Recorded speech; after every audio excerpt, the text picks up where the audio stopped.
সাহায্য করো।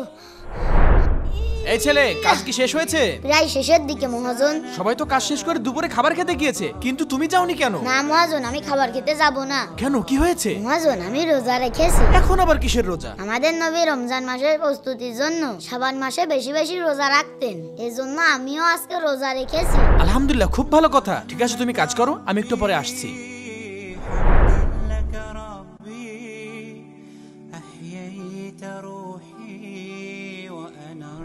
আব্দুল আওয়াল, এই নাও, এই 1000 টাকা তোমার মজুরি। আর তুমি যে রোজা থেকে কষ্ট করে কাজ করেছো, এজন্য খুশি হয়ে আমি আরো 1000 টাকা দিলাম। না না মহাজন, আমি এই টাকা নিতে পারবো না। কেন? মহাজন, আমি রোজা রেখেছি আল্লাহ তাআলার জন্য। আল্লাহ তাআলা যদি বলেন তুমি আমার জন্য রোজা রেখে মানুষের কাছ থেকে পুরস্কার নিয়েছো, তখন আমি কি জবাব দিব? আপনি এই টাকাটা রেখে দিন।